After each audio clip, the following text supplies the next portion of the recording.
Hatte ich wirklich Angst, ob meine Ernährung nach Anthony William durch den ernährungswissenschaftlichen Test fliegt? Natürlich nicht, denn wir dürfen nicht vergessen, dass die Ernährungswissenschaft ein sehr junges Feld ist. Die Ernährungswissenschaft oder Trophologie genannt, ist eine Naturwissenschaft, die sich mit den Grundlagen der Zusammensetzung und der Wirkung der Ernährung beschäftigt. Sie ist zwischen den Fächern Medizin und Biochemie anzusetzen.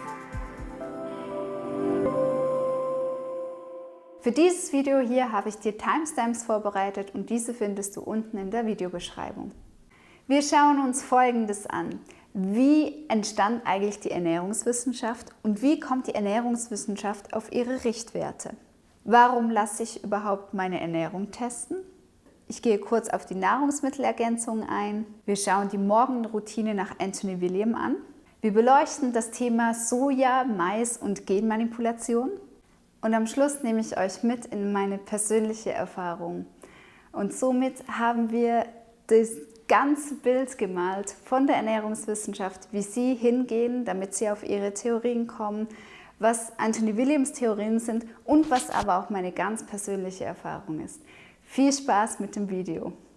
Bevor sich die Ernährungswissenschaft als eigenständige Lehr- und Studienrichtung herauskristallisiert hatte, arbeiteten vor allem Biochemiker auf diesem Gebiet. Es wurde einfach die chemische Zusammensetzung der Nahrung untersucht. Als Hauptbestandteil der menschlichen Ernährung im 19. Jahrhundert galten vor allem eines, und zwar Kohlenhydrate, Proteine und Fette. Das kann man sich kaum vorstellen, denn bis zu diesem Zeitpunkt wurde die Nahrung nur nach diesen qualitativen Punkten eingeschätzt. Also wie viel Energiezufuhr nehmen wir zu uns? Vor der Entdeckung der Vitamine und Spurenelemente war nur das ausschlaggebend. Das kann man sich heute gar nicht mehr vorstellen, aber auch diese Entdeckungen liegen nicht weit zurück. Die Ernährungswissenschaft wurde in Gießen erstmalig eingeführt, und zwar 1956. 1956 ist extrem jung, aber auch extrem wichtig für die Medizin. Denn jede Entdeckung, die die Ernährungswissenschaft tätigt, hat einen essentiellen Einfluss auf unsere heutige Medizin. Dafür, dass die Ernährungswissenschaft noch so jung ist, haben sie auch schon einige Dinge entdeckt. Aber noch viel Wissen liegt auch noch im Verborgenen. Es fehlen schlichtweg noch an Messgeräten, die wirklich eruieren können, wie viele Spurenelemente wirklich in den Organen landen und was der Körper dann eigentlich macht. Da sind sie dran, aber wie gesagt, sie sind erst dran.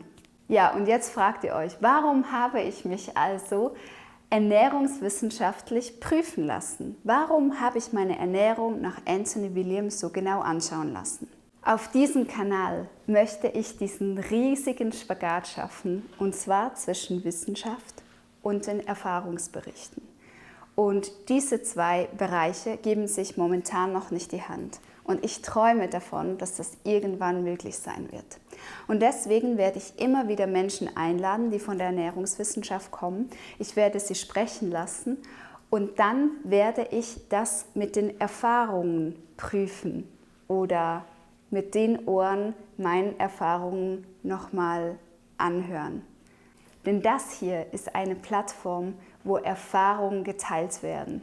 Und es ist aber auch eine Plattform, wo die Wissenschaft zu Wort kommt. Und wenn das manchmal heißt, dass es einfach eine Momentaufnahme ist. Ich wollte meine Ernährung nach Anthony William an einem Ort testen lassen, der mir sympathisch ist. Die Geschichte von Ambrosius Hiltl, der sich durch die vegetarische Rohkost selbst von Rheuma geheilt hat, ist meiner Geschichte sehr ähnlich. Und zu der Zeit, als Ambrosius lebte, war die Ernährungswissenschaft noch gar nicht so weit oder es gab sie nicht mal in Deutschland oder in der Schweiz. Also hat er diese Lehre mitbekommen, und zwar aus Erfahrungsberichten. Und die Frage stellt sich auch, warum orientieren wir Westler uns so enorm an Zahlen, Laborwerten und irgendwelchen Tabellen? Aber um diese Frage zu beantworten, bräuchte ich viel, viel länger und das würde dieses Video sprengen. Diese Tendenz, dass wir uns immer wieder an Laborwerte orientieren, das passiert in der Schulmedizin viel zu oft, Aber ich merke auch, dass es mir selbst persönlich zu oft passiert. Und es wird noch ein tolles Video kommen mit Dr. Helmut Milz. Und auch da sprechen wir darüber, warum wir tendenziell uns immer wieder gerne an Laborwerten orientieren und warum wir das vielleicht besser sein lassen sollten. Und dennoch habe ich die Ernährungslehre nach Anthony William ernährungswissenschaftlich testen lassen. Und ich habe die Aussagen auch so stehen gelassen.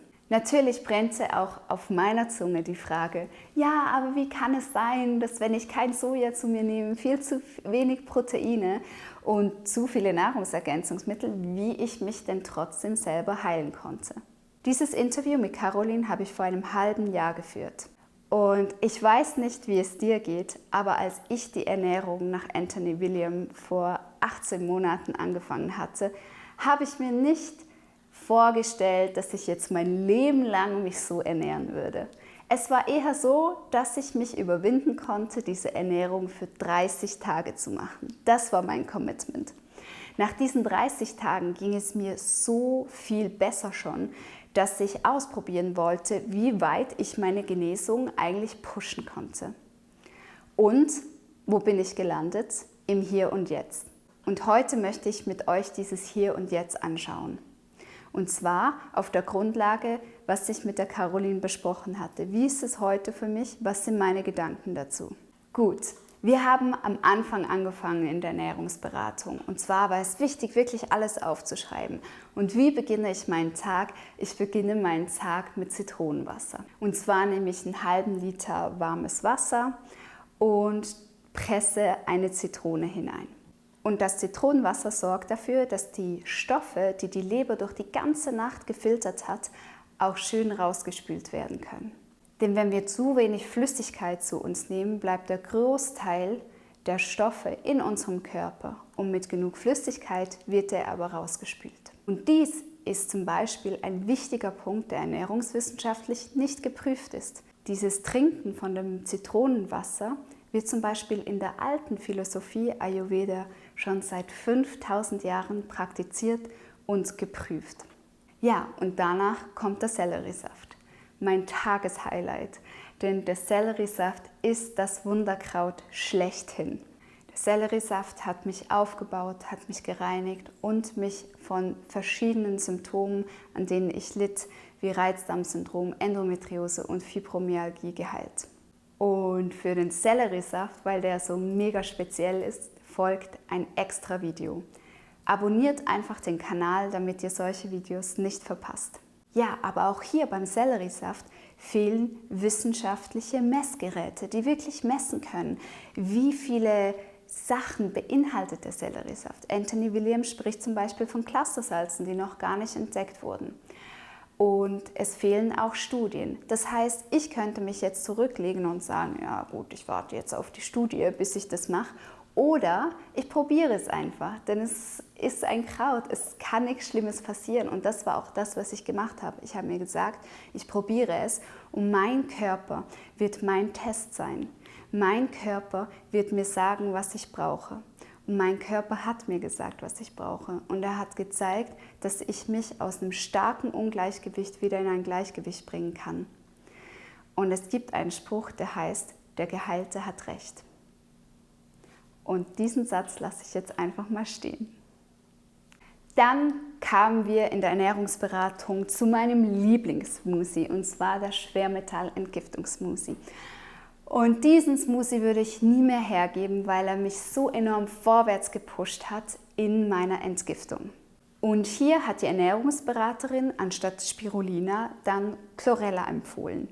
Und ja, es stimmt, Chlorella ist gerade mega der Hype, er ist in aller Munde. Aber gemäß Anthony William wirklich davon abzuraten, weil Chlorella die Eigenschaften hat, die Schwermetalle im Körper zu binden, aber diese innerhalb des Körpers dann einfach wieder loszulassen. Und das kann dazu führen, dass sie noch schädlicher für den Körper sind. Gemäß Anthony William sollte man die Finger von Chlorella lassen. Der Schwermetall-Entgiftungssmoothie nach der Ernährungslehre von Anthony William, bestehend aus wilden Blaubeeren, aus Koriander, Spirulina, Dulse, Gerstengras, Saftpulver und Orange und Banane, bewirkt wahre Wunder. Ja, und weiter wurde mir in der Ernährungsberatung gesagt, dass außer dem Vitamin B12 ich keinerlei Nahrungsergänzungsmittel zu mir nehmen muss. Das sehe ich aber nicht so. Wir leben in einem Zinkmangelgebiet. Woher bekomme ich also mein Zink? Gerade Zink ist enorm wichtig, wenn Menschen immer wieder an Entzündungen leiden oder in einer belastenden Umgebung leben. In meiner Ausbildung als ayurvedischer Ernährungscoach habe ich von Dr. Leila Mason gelernt, dass Zink essentiell ist, wenn es um die Entgiftung geht. Denn wir sind immer mehr Umweltgiften ausgesetzt, wie zum Beispiel Plastik, Abgase, Pestiziden, Viren und Bakterien. Und ich habe in meiner Ausbildung gelernt, dass man 4 Moleküle Zink braucht, um ein Molekül Gift aus dem Körper ausscheiden zu können. Wir brauchen also definitiv mehr Zink als früher. Um tiefer in die Thematik der Nahrungsergänzungsmittel hineinzugehen, werde ich ein extra Video produzieren. Ja, und ein super spannendes Thema ist die Proteinzufuhr. Hier wird in der Ernährungswissenschaft ja wirklich viel Furore gemacht. Achtung, liebe Veganer, nehmt genug Proteine auf! Aber wie kommt es eigentlich zu diesem Richtwert für die tägliche Proteinzufuhr? Es gibt einige Studien zum Proteinbedarf. Die strittige Frage jedoch ist, ob die Methodik auch wirklich die Realität abbildet. Früher zum Beispiel beobachteten die Wissenschaftler eher so schwer arbeitende Menschen und haben dann für die einen Richtwert gemacht.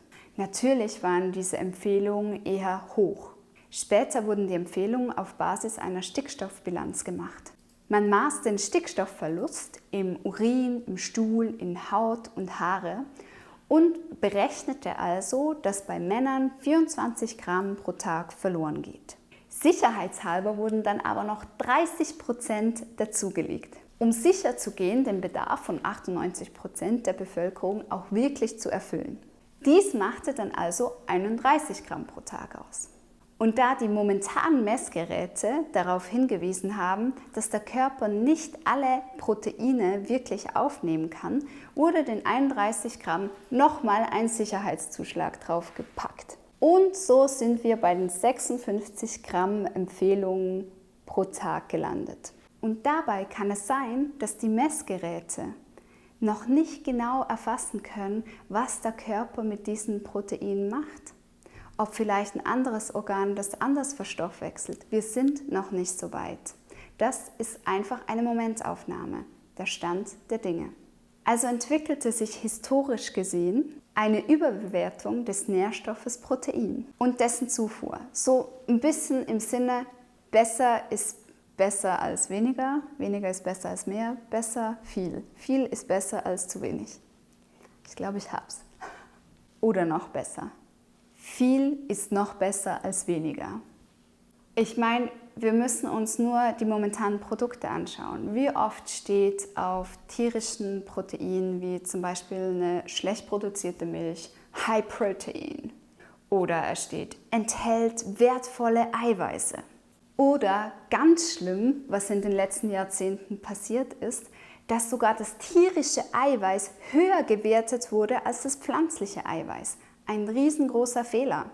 Also eigentlich war der Fokus darauf zu schauen, dass man ja nicht zu wenig Proteine zu sich nimmt, als zu schauen, was ein zu viel an tierischen Eiweißen auslösen könnte. Eigentlich wurde der Fokus nur darauf gesetzt, dass man ja nicht zu wenig Proteine zu sich nimmt. Eine meiner Lieblingsstudien ist die Studien an den Blue Zones.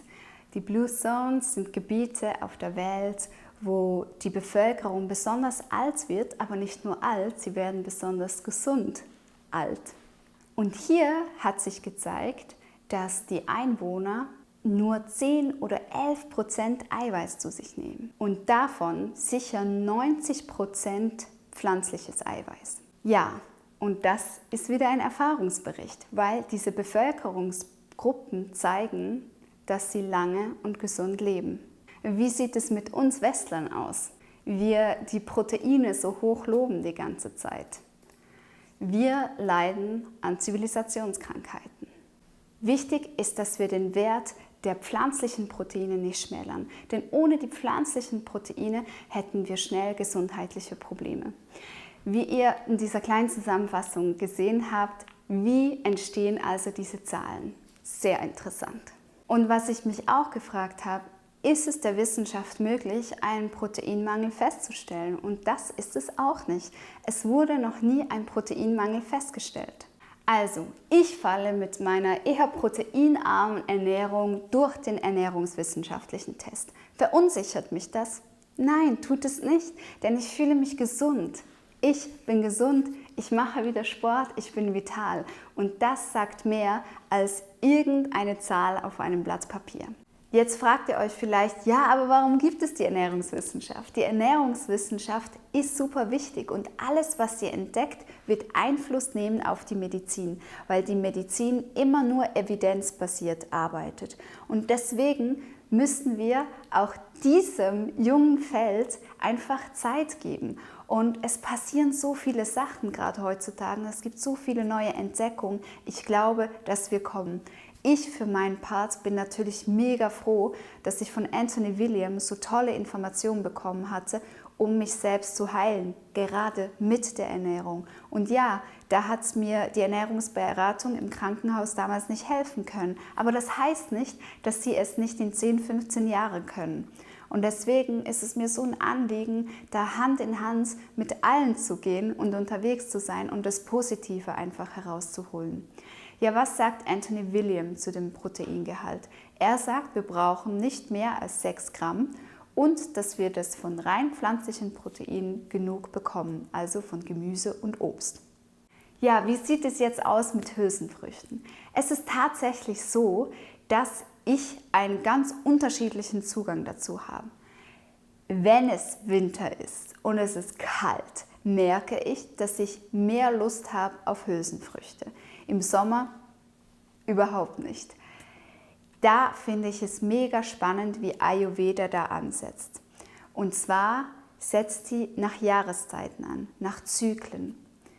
In meinem Fall als Schweizerin ist es so, dass unsere Jahreszeiten ja enorm unterschiedlich sind. Wir haben mit großer Hitze zu kämpfen, aber auch mit einem echt kalten Winter. Und hier wirklich individuell zu schauen, in welcher Jahreszeit befinde ich mich, finde ich eine sehr bereichernde Art und Weise. Auch den weiblichen Zyklus anzuschauen. Befinde ich mich vor der Periode, während oder nach der Periode? Auch das hat einen enormen Einfluss auf uns.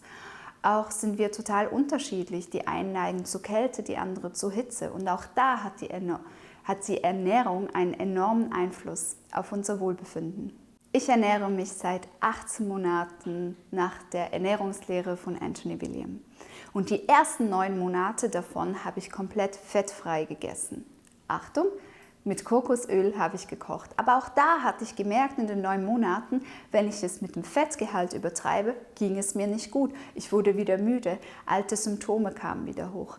Nach 9 Monaten, und das war echt gleich so in dieser Winterphase, habe ich gemerkt, dass ich langsam wieder mehr Fette vertrage. Ich habe Nüsse in meinem Porridge genommen. Gerade vor meiner Periode war das echt eine super Sache, wo ich mehr Hunger hatte. Und ich habe auch wieder angefangen, Kornbrot zu essen, natürlich gluten- und hefefrei. Aber hier gab es für mich tatsächlich eine Änderung. Und das ist auch wieder eine Aussage von mir, die ich ganz persönlich mache. Das heißt nicht, dass es für jemanden anders so sein muss. Hier bei Chronisch Ehrlich finden verschiedene Erfahrungen ihren Platz. Vergleich dich nicht, bleib nah bei dir selbst. Ja, und dann kam noch das Thema Soja, was natürlich darauf zurückführt, dass es einen hohen Proteingehalt beinhaltet. Dieses Thema haben wir jetzt schon angeschaut. Warum esse ich kein Soja? Soja und aber auch Mais sind schwer verdaulich. Und dazu kommt noch die Genmanipulation. Und das ist auch so ein spannendes Thema, mit dem ich mich ein bisschen auseinandergesetzt habe. Warum kann es nicht sein, dass wenn in verschiedenen Teilen der Welt genmanipulierter Anbau erlaubt ist, wir Europäer uns davon freisprechen können? Es ist einfach so, dass genmanipulierte Blütenpollen keinen Halt machen, nicht vor Landesgrenzen und auch nicht vor Meeren.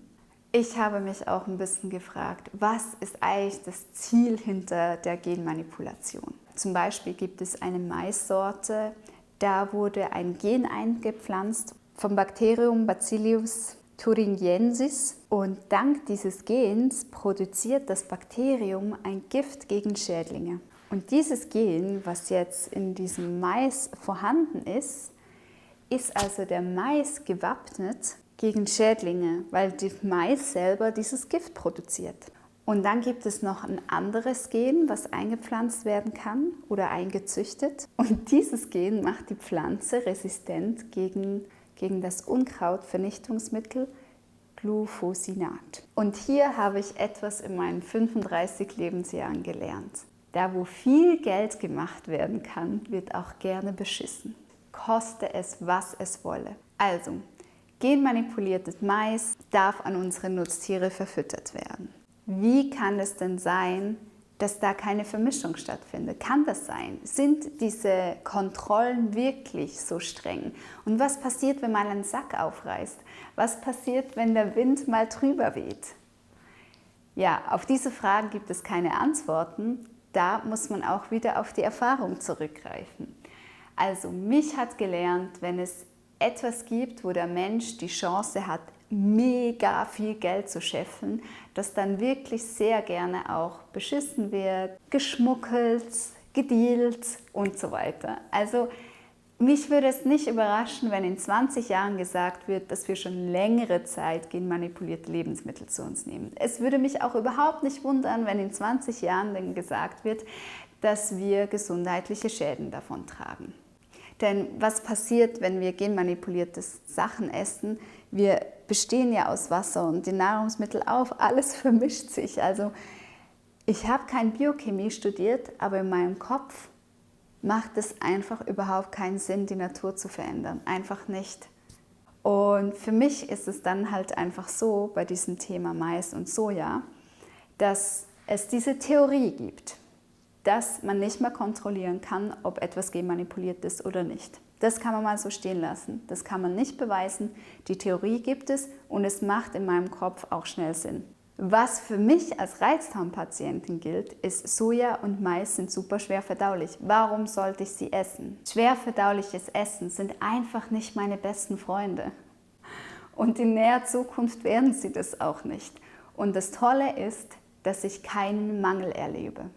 Ja, und dann war noch das Thema Vollkornreis. Ich esse das etwa so einmal im Monat. Es kann sein in den Wintermonaten, dass ich da mehr Hunger darauf verspüre.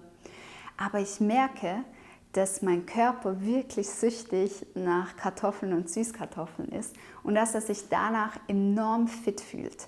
Das heißt für mich, ich greife tendenziell natürlich lieber zu Nahrungsmitteln, die mich fit machen, als Nahrungsmittel wie Reis, was mich dann eher so schwer und müde zurücklässt. Ja, wie am Anfang vom Video gesagt, dieses Interview mit Caroline liegt jetzt schon über ein halbes Jahr zurück. Heute ist es so, ich ernähre mich bereits seit 18 Monaten nach der Ernährungslehre von Anthony William. Konsumiere jeden Morgen das Zitronenwasser, den Staudenselleriesaft und den Schwermetallentgiftungssmoothie und verzichte auf die No-Foods. 9 Monate lang sogar fettfrei und jetzt wieder mit Nüssen oder einem Nussbrot ohne Hefe und Gluten und es tut mir gut. Und es heißt nicht, dass meine Ernährung, dass meine Erfahrung mit deiner Erfahrung gleichzusetzen ist. Ja, was können wir lernen? Was wir lernen dürfen und auch vor allem die zahlenorientierte Ernährungswissenschaft ist, dass wir individuell sind. Ja, vielleicht verfügt die Ernährungswissenschaft noch nicht über die Messgeräte, die wirklich alle biochemischen Abläufe wirklich messen kann, die unser Körper, unser Wunderkörper vollbringt. Aber wir haben die Skills zu lernen, auf unseren Körper zu hören. Wir können lernen, einen Schritt zurückzugehen. Einen Schritt zurück in die Besinnung. Zurück zum Ursprung. Alle ungesunden Lebensmittel wegzulassen. Sich zu reinigen. Mit lebensbejahenden Lebensmitteln sich auffüllen. Und die zarte Stimme des eigenen Körpers wieder zu hören. Brauche ich eine ernährungswissenschaftliche Bestätigung, ob meine Ernährung okay ist? Brauche ich ein Urvertrauen in meinen Körper? Auf jeden Fall. Und dieses Urvertrauen durfte ich durch die Ernährungslehre von Anthony William wieder zurückgewinnen. Ich spüre nun, was mir wirklich gut tut. Ich gehe Hand in Hand mit meinem Körper. Achte unterstützend durch die ayurvedische Lehre auf die Jahreszeiten, auf meinen weiblichen Zyklus und auf meine Selbstfürsorge. Ich möchte dich ermutigen, heraus aus deiner Komfortzone der Tabellen und Zahlen hinauszutreten, hin zu einer natürlichen, pflanzenbasierten, biologischen und leberschonenden Ernährung. Ich hoffe, dass dir dieses Video gezeigt hat, wie solche Zahlen in der Ernährungswissenschaft überhaupt stattfinden. Und ich hoffe, dass ich dich ermutigen konnte, ganz nah bei dir zu sein, bei deinem Körper, bei deiner Ernährung und dass du dich ausstreckst nach gesunden Lebensmitteln. Ja, mich würde es interessieren, wie du damit umgehst, wenn du mit verkopften Zahlen oder Tabellen oder Laborwerte konfrontiert bist. Schreib es gerne unten in die Kommentare. Bis zum nächsten Mal.